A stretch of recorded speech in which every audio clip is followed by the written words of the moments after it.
हाँ भाई बच्चों, न्यूमेरिकल सारे लगा रहे हो कि नहीं लगा रहे हो? अगर लगा रहे हो तो एक ये और लगा के देख लो। क्या तीन बिंदु आवेश जिनके मान क्रमशः 1 कूलाम, 2 कूलाम और 3 कूलाम है। 1 कूलाम, 2 कूलाम, 3 कूलाम 1 मीटर भुजा वाले समबाहु त्रिभुज के कोनों पर रखे हैं। You you you. ओके। इन आवेशों को चित्र के अनुसार एक छोटे 0.5 मीटर भुजा वाले समबाहु त्रिभुज के कोने पर ले गए। अब देखो, ये बड़ा वाला त्रिभुज था, इन आवेशों को छोटे त्रिभुज पर ले जाया गया जिसकी भुजा कितनी है? 0.5। तो कह रहा है किए गए कार्य की गणना कीजिए। चलो निकालते हैं। तो इस सवाल के हिसाब से चित्र में देखें तो हमको दो निकाय दिख रहा है।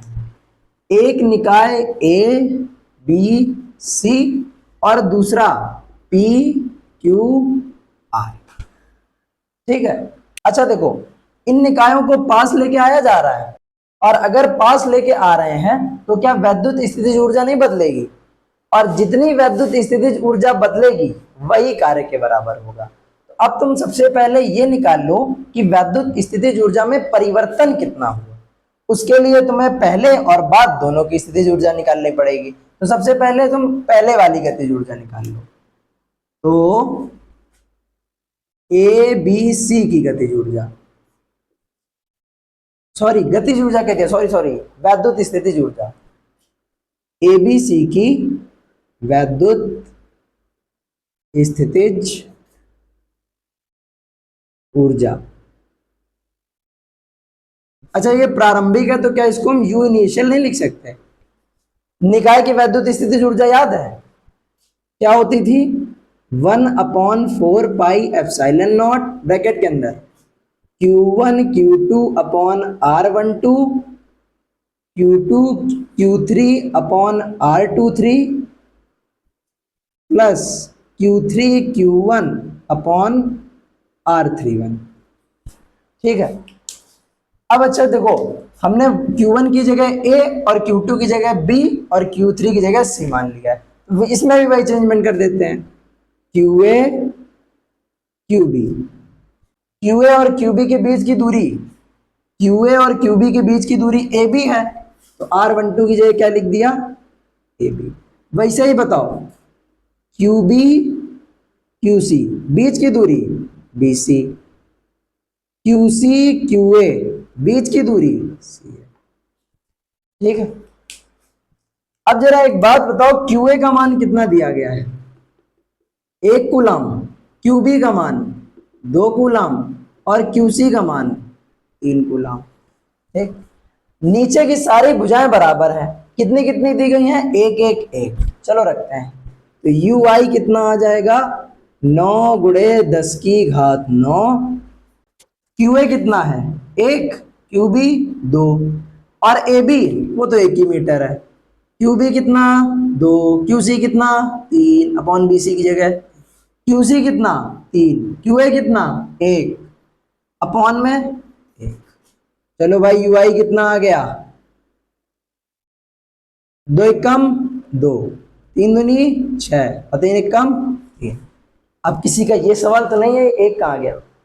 एक का भाग दो, कोई फर्क पड़ेगा? चलो, 6 3 9 2 11। तो बताओ यू आई कितना आ गया? 11×9 = 99 गुणे 10 की घात 9 जूल। ठीक।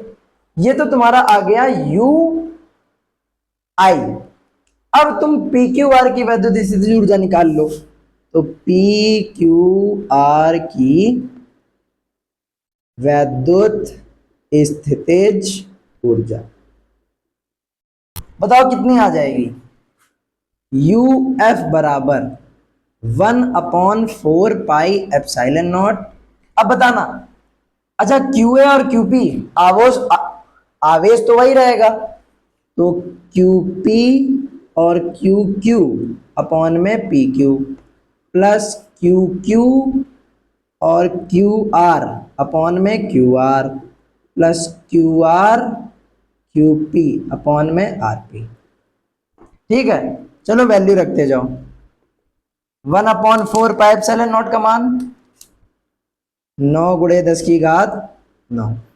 क्यू क्यूपी की जगह जो QA है वही QP है 1, जो QQ है वही QB है 2। PQ का मान देखो इस बार PQ, QR और RP दोनों सब कितने हैं 0.5। QQ की जगह 2, QR की जगह 3 और QR की जगह 0.5, QR 3, QP 1, RP 0.5। ठीक, पूरे से 0.5 कॉमन कर लो।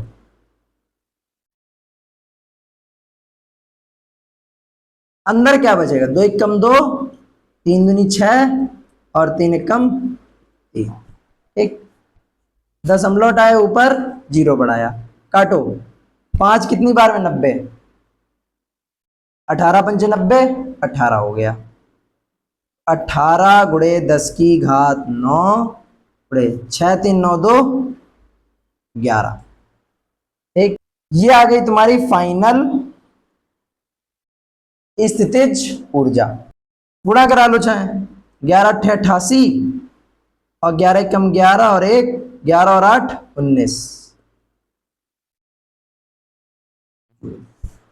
अब कह रहा है कितना कार्य करना पड़ेगा, तो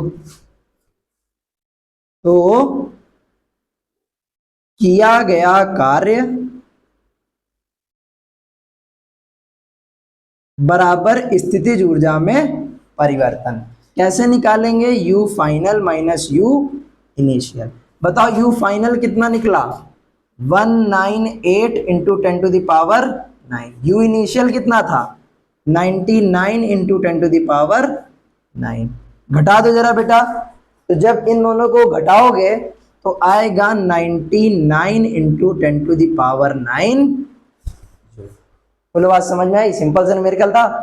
अब इसी टाइप का एक और न्यूमेरिकल, अब सारे न्यूमेरिकल खत्म हो गए यार जितने पास है, बस एनसीईआरटी के न्यूमेरिकल बचे हैं, वो तुम्हें पेपर टाइम बताए जाएंगे। ठीक है, चलो इसको नोट करो।